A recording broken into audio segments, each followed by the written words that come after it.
Sorry. Savannah, should we do some vlog?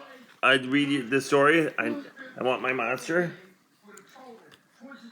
Tonight, when I looked under the bed for my monster, I found this note instead.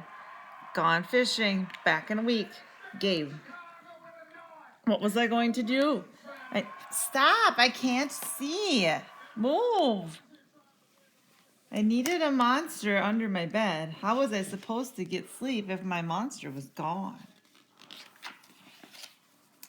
I tried to sleep, but it wasn't the same without Gabe. I missed his ragged breathing, his nose whistling, the scrabbling of his uncut claws. How would I ever get to sleep without Gabe's familiar scary stories, scary noises, and spooky green ooze? It was no use. Gabe would be gone for a week, and I just had to have a monster. I climbed quietly out of bed so my parents wouldn't hear me. Grown-ups have some strange ideas about monsters under beds. I knocked on the floorboards, then scrambled back under my covers. I waited nervously. Would a new monster appear? What would he be like? Would his snorting be as cheerful as Gabe's? When I heard some creaking under my bed, I knew that the substitute monster had arrived. Good evening, said a low, breathy voice. My name is Herbert, and I will be your monster for the evening. Herbert? What kind of name is that for a monster? You don't sound scary at all. Have you ever scared a kid before? Well, no, but I have read all the best books on the topic. Do you have long teeth and scratchy claws, I asked. No, but I have an overbite. And I'm a mouth breather. Listen. Herbert's panting was kind of scary, but it wasn't enough for me. Listen, Herbert, I'm sorry. I just don't think this is going to work. It's nothing personal, but I really need a monster with claws. Picky, Herbert complained. As you wish, I'll go. There was some more creaking, and Herbert was gone.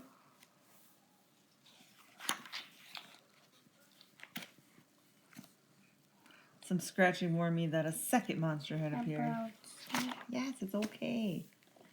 Good evening, he said in a high, silky voice. My name is Ralph. I understand you need a monster with claws.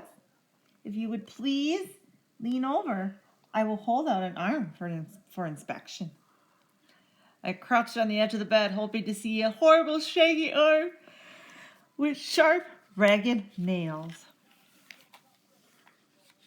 Instead, I was surprised to see sleekly brushed fur with smooth, shiny claws. Excuse me, I don't mean to be rude, I asked. But is that nail polish on your claws? Yes, it is, replied Ralph. I believe professional monsters should always be well groomed. I could tell that this was not going to work either.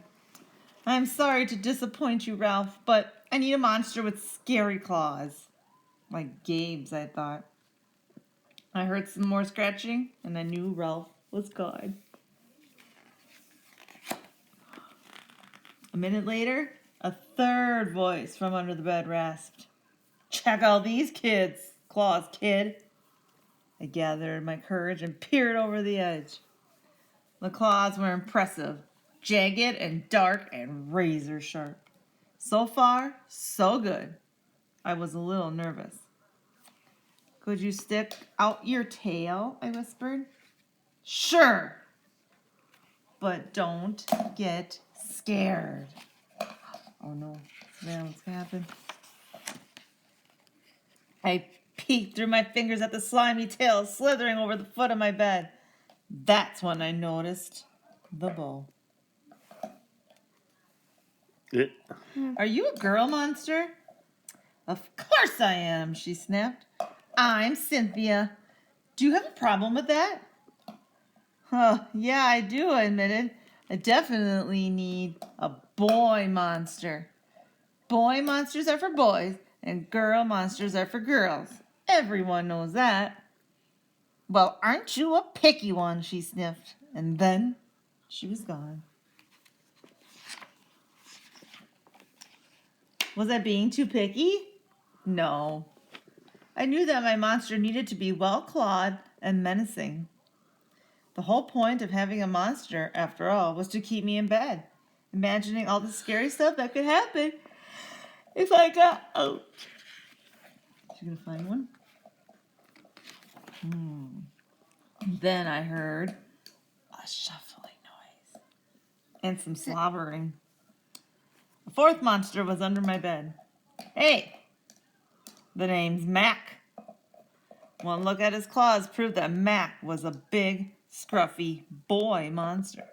I shivered. Maybe this one would work out. Those are excellent claws, but do you have a long tail? I leaned over to see. No, my tail is stumpy, Mac slurped, but I do have an unusually long tongue. Oh, where's his tongue, Savannah?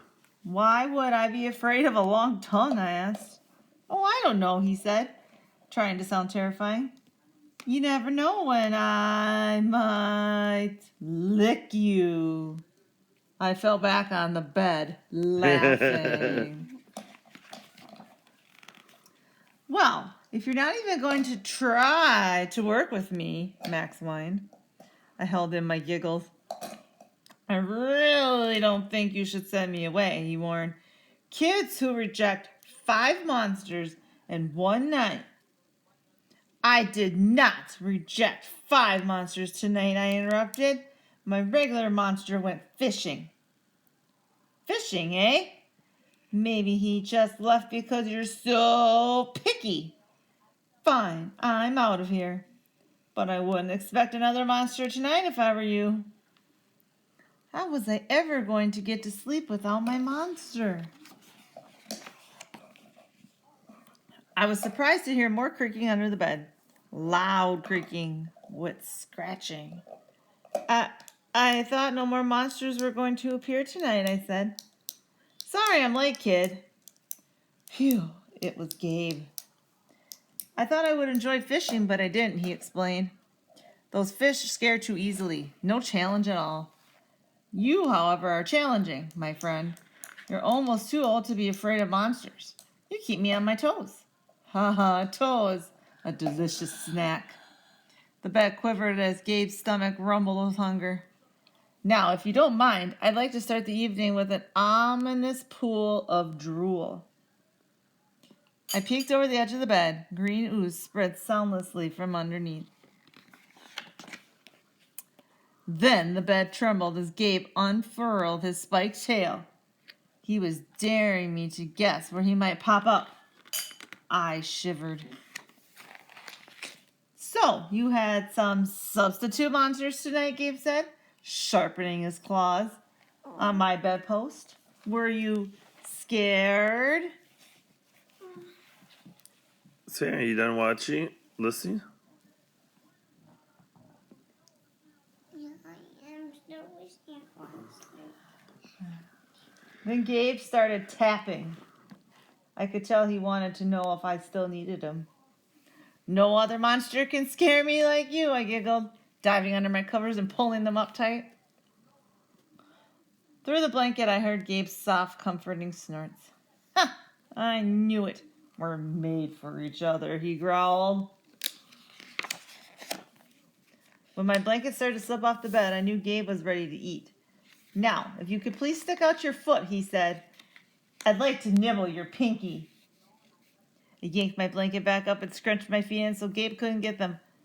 No toes tonight, but you can have this, I offered, pushing a pillow off the bed. I didn't even hear it hit the floor. Gabe was back. The ooze was perfect. Everything was back to normal. I shivered again. I'd be asleep in no time. And Savannah has her kitty, don't you, Savannah? The end. What's your kitty's name, Savannah? Tinkerbell. Okay, good night, guys. See you later.